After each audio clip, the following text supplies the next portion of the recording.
नमस्कार, मैं सिद्धार्थ शुक्ला।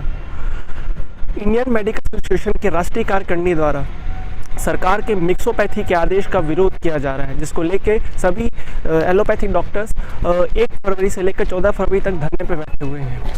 इस वक्त हमारे साथ मौजूद हैं IMA के अध्यक्ष विकास अग्रवाल जी। इनसे हम बात करते हैं, ये विरोध किस लिए किया जा रहा है? देखिए, हमारे देश में बहुत सारी चिकित्सा पद्धतियां काम करती हैं। एलोपैथी, आयुर्वेद, होम्योपैथ, यूनानी, सिद्धा, अन्य भी और पद्धतियां हैं जो पुरातन काल से चली आ रही हैं और सभी बहुत अच्छी पद्धतियां, हम सभी का सम्मान करते हैं। परंतु इनका उपयोग इनके विशेषज्ञ चिकित्सकों द्वारा ही किया जाना चाहिए। एक पैथी जितनी भी पद्धतियां हैं, सबका अपना कार्य करने का सिद्धांत है, सबका बीमारी पहचानने का सिद्धांत अलग है, सबका दवाइयों को काम करने का सिद्धांत अलग है। तो एक ही व्यक्ति सारी पद्धतियों का इस्तेमाल करते हुए मरीज़ का इलाज करे, ऐसा संभव नहीं है, क्योंकि एक ही पद्धति का हमें ज्ञान प्राप्त करने में सालों लग जाते हैं, तब भी वो ज्ञान पूरा नहीं होता। सरकार अभी जितने आधुनिक चिकित्सा पद्धति के अलावा जो दूसरी पद्धतियाँ हैं, उन सबको कुछ महीनों की ट्रेनिंग देने के बाद में सर्जरी करने के लिए रजिस्टर करने जा रही है।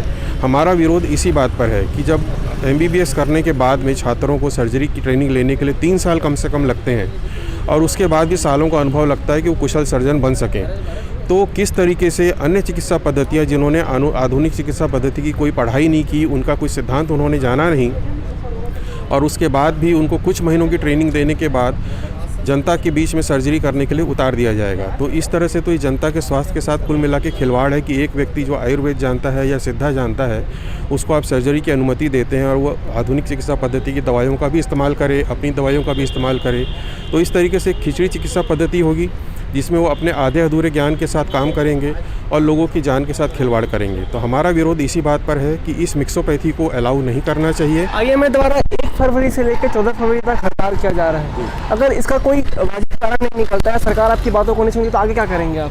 तब ये लीगल तरीके से भी उसके लिए अप्लाई किया जा रहा है सुप्रीम कोर्ट के मार्फत, और नीति आयोग में भी यह बात जाएगी, ताकि हम ये चाहते हैं कि जनता का नुकसान ना हो, कि कुल मिला के इसमें खिलवाड़ जनता के स्वास्थ्य के साथ होगा। क्योंकि लोगों को यह नहीं पता होता कि कौन डॉक्टर किस पैथी का है, वो सिर्फ चाहते हैं कि हाँ ये डॉक्टर सर्जरी करता है, उनको ये नहीं पता कि कितने ट्रेनिंग इसने ली है, और जब नुकसान होगा, कोई कॉम्प्लिकेशन आएगी तो वो भुगतेंगे।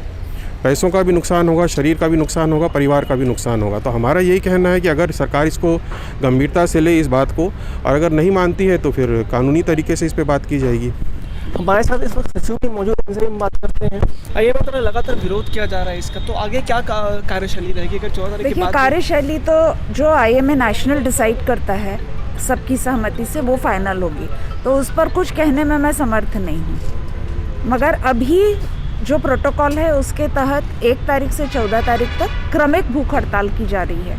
ये तो अब ये सभी डॉक्टरों द्वारा किया जा रहा है कि कुछ ही डॉक्टर हैं? नहीं, IMA जैसे हमारी रायपुर ब्रांच है, तो रायपुर ब्रांच से अलग अलग दिन अलग अलग लोग करेंगे।